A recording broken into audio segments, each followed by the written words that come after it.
हरियाणा प्रदेश में चुनावी माहौल की बिसात बज चुकी है। वहीं गुरुग्राम विधानसभा क्षेत्र में प्रत्याशी अपनी किस्मत को आजमाने के लिए चुनावी रण में उतर चुके हैं। इसी कड़ी में बीजेपी प्रत्याशी मुकेश शर्मा भी अलग अलग इलाकों में जनसभाएं कर रहे हैं। वहीं गुरुग्राम के सुभाष नगर में हुई जनसभा के दौरान मुकेश शर्मा का भव्य स्वागत किया गया। मुकेश शर्मा ने सरकार द्वारा दी जा रही हर सुविधा को घर घर तक पहुंचाने की जिम्मेदारी ली और कहा कि अगर मैं जीत कर आऊंगा तो सरकार की कोई भी सुविधा से गरीब परिवार दूर नहीं रहेगा। सबकी चौखट तक मैं हर योजना को लाने का काम करूंगा। मुकेश जी, लगातार जन समर्थन बढ़ रहा है, महिलाएं हो, युवा हो, बच्चे हो, लगातार आपके साथ जुड़ रहे हैं, क्या कहेंगे आप? मैंने 25 साल के संघर्ष में परिवार कमाए हैं। मेरी ईमानदारी पे कोई डाउट नहीं कर सकता और मैं हमेशा पूरी गुरुग्राम विधानसभा के लिए परिवार की तरह खड़ा रहा हूँ। मातृशक्ति हो, युवा साथी हो, बुजुर्ग हो, सब लोग बिल्कुल मुझे दिल से प्रेम करते हैं। इसीलिए मैं आपसे बार बार कह रहा था कि गुरुग्राम का 90 की 90 विधानसभा में सबसे बड़ा इतिहास बनाऊंगा। और ना मुझे लोग कुछ भी कहे, मुझे उससे कोई लेना देना नहीं, लेकिन मैं अपना इंडिविजुअल जानता हूँ, कर्म किया है, कर्म करूंगा, गुड़गांव का विकास कराऊंगा।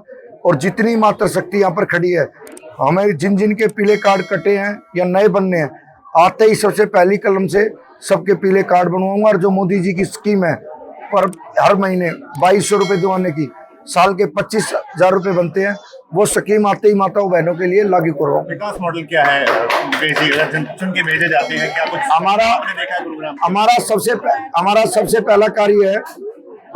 पहला कार्य है कि गुड़गांव में एलिवेटेड रोड बने, गुड़गांव में हॉस्पिटल बने, पीजीआई आए, कम से कम फ्री ऑफ कॉस्ट इलाज हो।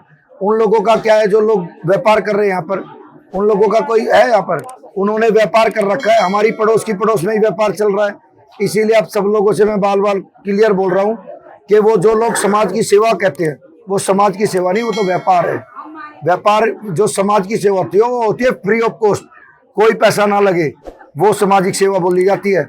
उन लोगों से बोल भी देना अब की बार, क्योंकि हम तो अभी तक बोले ही नहीं है। जिस दिन बोलना चालू कर दिया उस दिन उनकी जुबान नहीं निकलेगी। उसका कारण क्या है? क्योंकि हम ईमानदारी और सच्चे लोग हैं, हम सच्चाई पे वाला रखते हैं। और भारतीय जनता पार्टी तीसरी बार हरियाणा में सरकार बनाएगी। और माननीय पीयूष गोयल जी ने जो बात कही थी वो आज भी हम पे लागू होती है कि मुकेश भाई कोई भी कार्य लेकर आएगा गुड़गांव विधानसभा के लिए, उसको हम कराएंगे।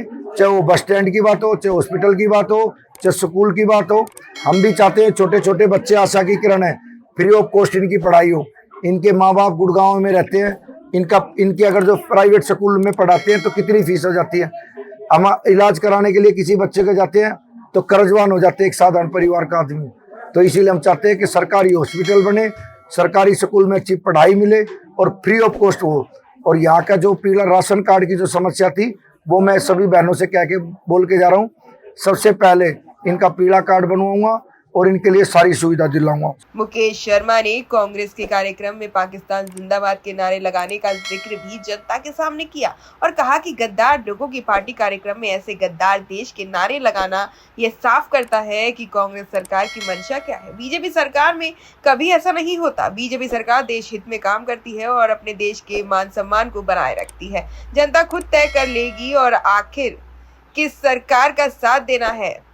मगर मुकेश शर्मा जनता के सामने अपने लिए वोट मांगने की अपील करते हैं और कहते हैं कि भारतीय जनता पार्टी के लिए एक सिपाही हैं। अगर जनता ने जीत कर विधानसभा भेजेंगे तो वह अपने इलाके की तस्वीर और तकदीर बदल देंगे। सच दिखाते हैं और सच को देखने के लिए हमारे चैनल को लाइक करें, सब्सक्राइब करें और बेल आइकन दबाना बिल्कुल ना भूलें।